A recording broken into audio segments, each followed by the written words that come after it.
Here we are once again, a couple of days away from the playoffs, year 2. This time around, gotta wear a mask. After my facial injury during the regular season, I came back a little rusty, and now the coaching staff and the training staff believe it's in my best interest if I work myself back in before getting full minutes in the rotation. And that means I'm coming off the bench for the rookie. While I could be salty, angry, disappointed, I'm flipping my mindset around. Let's face it, earning my spot isn't anything I haven't done before. Been to the bench, the G League, back to the bench, starting. But if there's one thing I've learned throughout my short career so far, basketball is a game of rhythm, momentum. And right now, the rookie got it. And the last thing I want to do is come back and disturb the flow. So I'll play my part and have a great attitude about it. But let it be known, game 1 against the Mavericks, coming off the bench, I got a point to prove. I'm ready to win by any means necessary. Game 1, 2025 playoffs.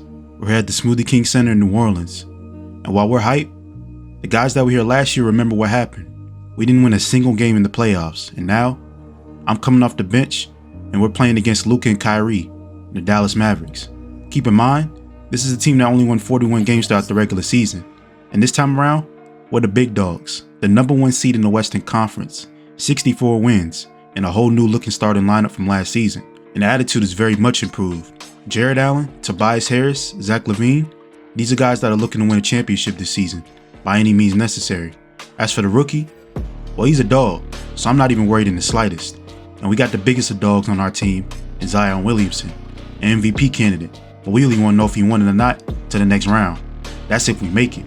For now, our focus is winning the game 1 and setting the tone for the series, not only for ourselves, for our fans, in the city, in the NBA. All the disrespect we had to take last year after getting swept, no more. Our run at the title begins right now. This time around though, it's a little different. I'm watching from the bench at the beginning of the game. So that means I'm watching Luka go against our rookie. And while he's ready, I can tell he's a little nervous. As for me, I'm itching. Look, after the last game of the regular season where I came back, everybody said I was rusty and wasn't ready. And I'm ready to prove them wrong. Speaking of proving wrong, the Mavericks came out and blitzed us. Luka and Kyrie were already looking like too much to handle for our backcourt. And I felt bad. I knew if I was out there, I'd be ready to lock up.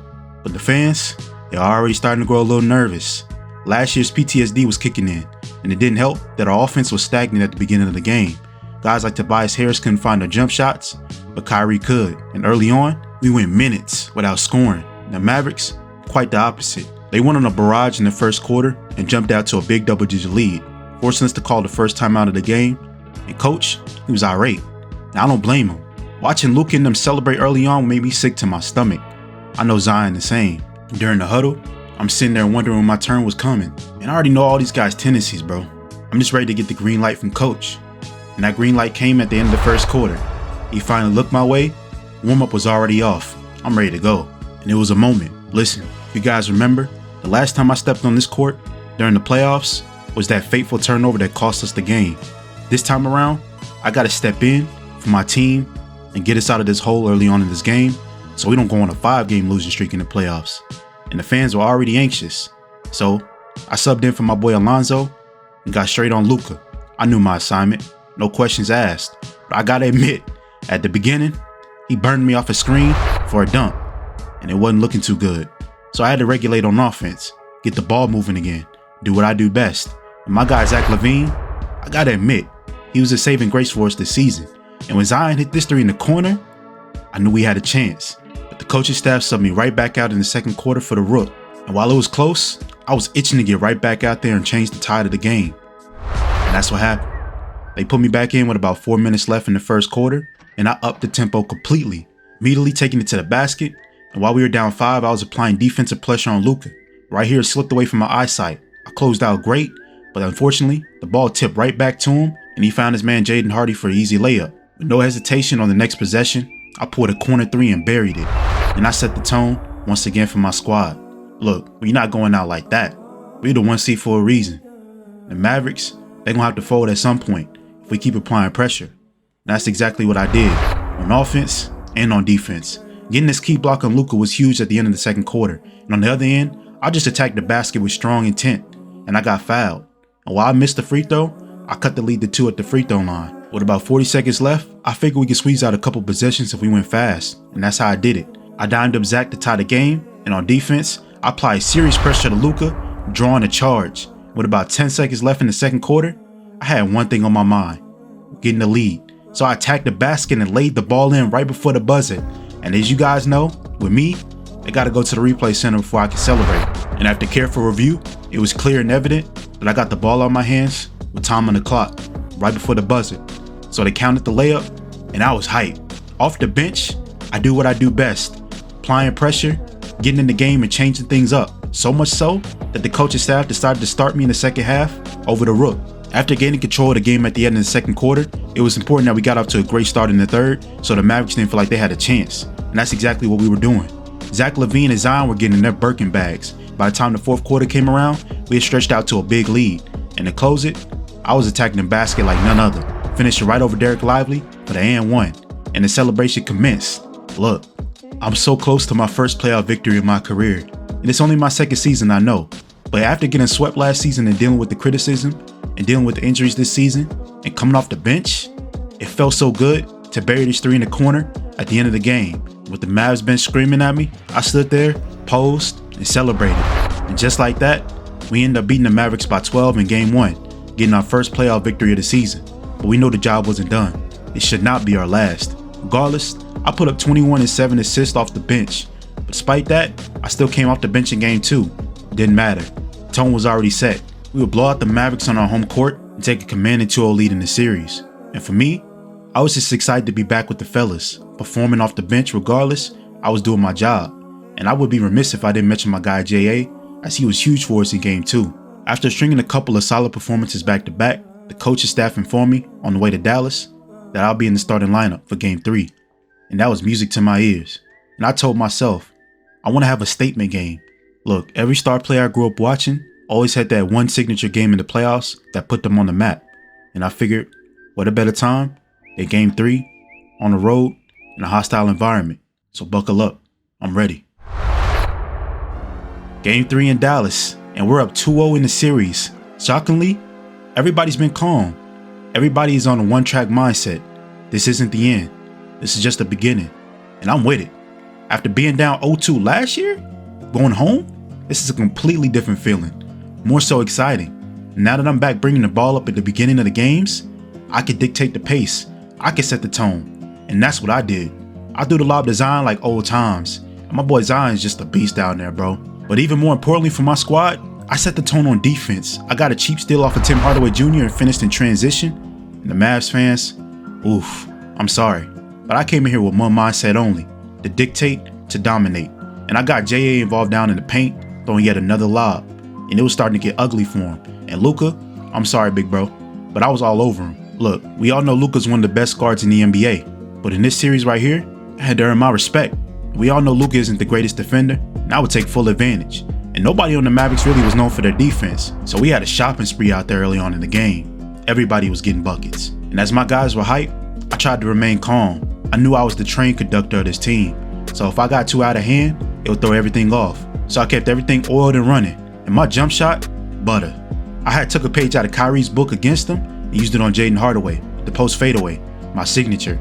And as for everything else, the paint was sweet, especially with Derek Lively not on the court. And if my jump shot was going in like this, it was raps. Good night. The Mavs fans don't know what they just came out to watch. Regardless of all the impact we had early on in the game, I have to admit, every time I did go to the bench, the lead would get cut. So I had to make my presence felt when I was on the court. So I knew there wasn't no guarantees whenever I would check back in the game, like such. At the end of the third quarter, we actually found ourselves down 1 point.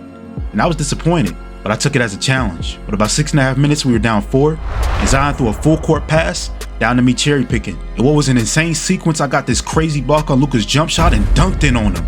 Now whether you want to call that a poster or a dunk by, I was hyped nonetheless. I put the ball in the basket so hard I had to celebrate. And the Mavericks fans were left shook. Just when it looked like they had control over the game, we had to put our foot down and tie it. But we couldn't celebrate too early because the Mavs had no quit in them and they would take the lead right back. But with the game in the fold, I found my guy Zach LaVine. And I'm going to be honest with you guys. I don't think there was a bigger acquisition in the NBA than him. This guy's bag is unmatched, and even when he's not dribbling and pulling up for a jump shot, he's a clutch spot-up shooter. And late in the game, he helped extend our lead, and after an intense back and forth, we had a 1-point lead in the later stages of the game. With a minute and a half left, I attacked the basket. I finished with an and one over Tim Hardaway Jr. And needless to say, I felt it. The moment. I was here.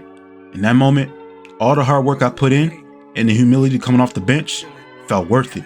Just to see my guys celebrating after my and one. In that moment, I wasn't sure what our future held, but to see my coaches celebrating my teammates meant everything. For the Mavericks, things were falling apart. Chemistry, communication, all out the window. And I got a chance to step to the free throw line to extend our lead. And I did just that. And after the Mavericks had to play the foul game at the end of the game, we would end up taking the victory and going up 3-0 in the series. And this was my best game of the playoffs so far. 23, 14, and 7 steals. But heading into game 4, it was a little harder of a task. The Mavericks didn't have a quit in them. So they ended up blowing us out on their home court, and I had a subpar performance myself. Found myself on the bench next to Zach and J.A. and the coach. But we all knew what we had to do. We had to go back home in front of our fans and get the victory so we could move on. You know what? That's exactly what we did. Thanks to me attacking the basket numerously, we put the Mavericks in foul trouble early and dictated the tone from the free throw line. And for the first time in my young career, I won a playoff series. And boy, did it feel so good. In front of our home crowd, we got the blowout victory over the Mavericks, winning 4-1 fashion, gentleman's sweep. And as we celebrated the series win, we had to find out who we played next. And that's when we tuned into the Portland and Memphis series, where Portland had a 3-2 lead, and ended up closing out the series in 6 at the crib. And they knew they would face us in the next round. And their crowd was hyped. They knew they were going to turn up the pressure when we had to go there. But for now, I had to worry about Scoop, my draft classmate, the 2nd overall pick. That was going to be my matchup in round 2. Western Conference semifinals. We made it. We're going against the Portland Trail Blazers in round 2, and game run is around the corner. We back in NOLA, and I'm excited. I got a chance to finally prove myself coming off the bench and get back in the rotation and prove myself even more. And now, there's no question marks around my status. I'm a starter. Not only am I a starter, but I'm the captain. And as the captain, it's my job to set the tone in this series. And I'm going against Scoot Henderson, my 2023 draft classmate. But bro went number 2. He was the hype prospect. For me, I slipped down to 17. And regardless of the paths we took, we meet here in the 2nd round in the 2nd year of our careers. He got his team, and I got mine. And my dogs, we ready.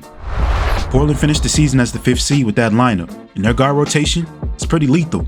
But I'm not really too worried about that, so I feel like our guys like Zion and Jared Allen can feast on DeAndre Ayton. My job is to feed them the ball, and early on in the game, I did just that. Speaking of Portland's guard rotation, they got a rookie in Kwani Bryant, who they took in the lottery to pair with Scoop. They still got Shada Sharp, this time a 3-year player. Speaking of Scoop, he tried to set the tone early by slipping away from me and getting open in the corner for a 3. But with a late contest, he buried it. But I couldn't get too concerned and caught up with that. Scoot was going to do his thing. My job is to get everybody else involved to get going early. I got to get the machine revved up. So I dumped it down low to Jared Allen, and now he's rolling. And hey, early on in this game, it was back and forth. But I decided to finally put my foot down and attack the basket like I normally do. And once I found out it was sweet, I would keep attacking the basket, but this time, looking for my teammates. Unfortunately, Tobias Harris just could never get it going. He struggled out the gate, offensively and defensively. I'm not sure if this is the series for him. I tried to get him involved early in the game, but his shot just wasn't there. But there's one thing I know for sure, I'm my brother's keeper. Despite what Tobias Harris wasn't doing, I was on go mode. I got this block, and in transition, I was going to attack the basket, but this rookie stopped me. He low-key checked me up, bumped me, and I took it personal.